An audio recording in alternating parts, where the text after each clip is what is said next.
friends, it's me, Wayman29, and this is a video going out to Uzi Yahoo, or Minority Op, and this is a reply to his video concerning compartmentalization. And I don't think I really made myself clear what I meant by that. And I think in order to clarify that, I'll make a video, because you're right. It can be used for both negative and positive things. And the last part that you talked about was kind of what I was getting at involving scholarship. When I first heard about this, and I first realized what I was doing, because I was doing it, the ability to hold two contrasting ideas in your mind at once, one of my favorite Bible scholars came out with that, and he totally explained what I was experiencing, and I went crazy. I went crazy when I read this article. I was happy, and it was probably one of the best articles that I've read, explaining this phenomenon that I have, or how I view scholarship in the world around me, and being a little bit agnostic. Probably, I'm not sure what level of agnostic I am, but I'll get to that later. This will probably be kind of a long video. I just got home from work, and so I'm kind of tired, but I just wanted to reply and explain myself. Here's Frank Cross. This guy's awesome. Biblical Archaeology Review. This was in 2004, July, August 2004. This is an article contrasting insights of biblical giants. They did a VAR interviews Eli Wiesel and Frank Moore Cross. And in this, Frank Cross describes how he views it. And when I read this section of the article, I was very happy, because it totally defined how I was feeling at the time, and how I was observing things, and how I thought it should be done. Here, Herschel Shanks, the interviewer, I think it would be not E, says, I have my own ideas about the differing ways you two relate to the Bible. I wonder if we might begin with a broad-based inquiry. How do you relate to the Bible as historian, as literary critic, as textual critic, as a person of faith, as a keeper of tradition? So we're gonna skip what Eli Wiesel says, or Wiesel. I'm not. It's a V? Yeah. Miss Wayman. Ellie Vasel. Guy. It's a guy.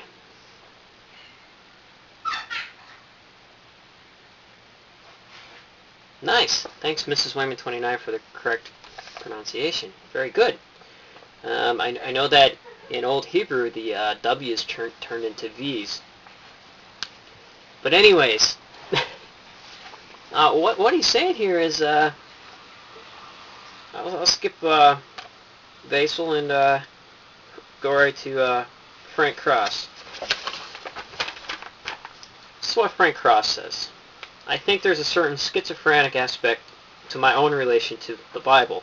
In my work, I attempt to deal with the Bible as I would deal with any work of literature, and to treat the history of Israel as I would treat the history of England, Russia, or China. That is, an attempt at a scientific historical approach. I am particularly fascinated with the origins. Most of my professional work has been in these areas as a historical critic, as a literary critic. I've done very little in the history of interpretation. I've been interested in it, but I have not contributed to that field really. On the other hand, the Bible is a book that has shaped my life, my beliefs, my ethics, my morals, my religious outlook. This is not something, however, that I have taught or written about. this has been, if you wish, a private aspect.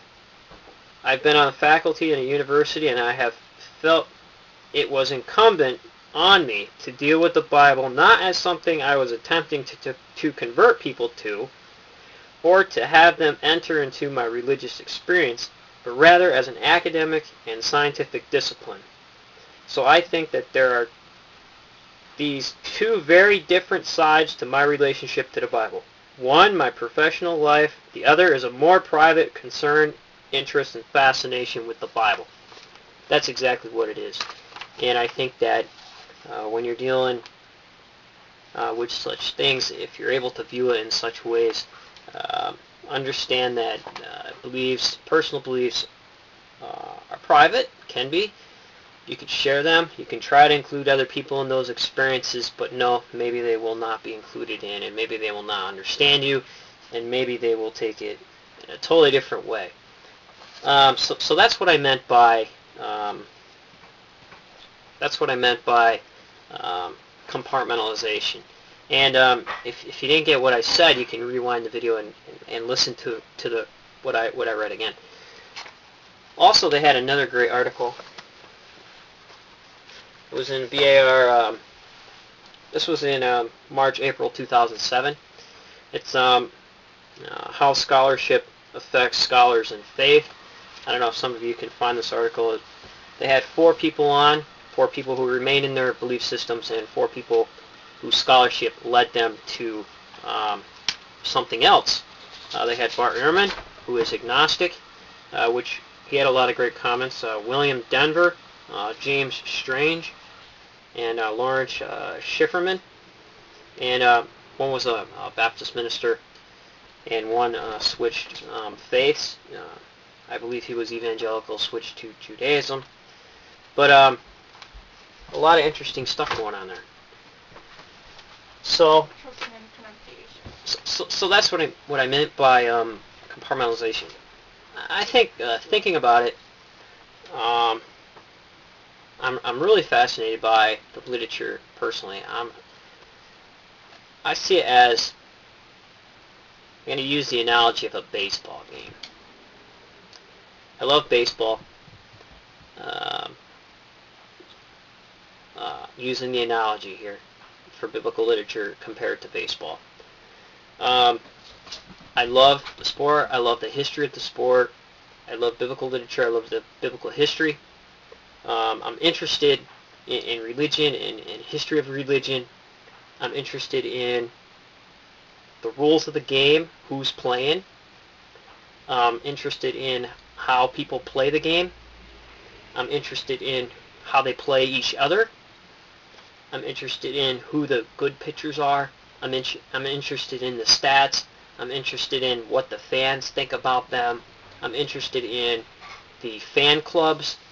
I'm interested in the merchandise and how all these things, how all these dynamics, how all these aspects interact with one another. And I like to be taken by the metaphor down a road, dropped off, and then being forced to walk back and slowly observe what's happening around me. And a lot of times people don't get that experience. And I guess too I had sympathy for the little guy. So if, say for example, I'm going to use an example of stick ham. If I went to a room and an atheist is getting beat up on by a bunch of Christians, I would have to defend the atheist. If I went into a room and a bunch of Christians are beating up on a Muslim, I would have to defend Muslim. If I went into an atheist room and a bunch of atheists beating up on Christian, I would have to defend a Christian. I just feel it that way. And reading so much material, it gives you the ability to be flexible and to use things in different circumstances. And in those circumstances, I use compartmentalization as a tool. And when I study biblical literature, compartmentalization is used as a tool, where I'm an observer. I'm sitting in the stands. I can observe what's going on. I can have a favorite team. Right now that team would be Judaism. Could change later.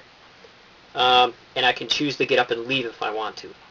I'm not tied to the team in any way. I'm not wearing the jersey. I'm not committed to the team in any way.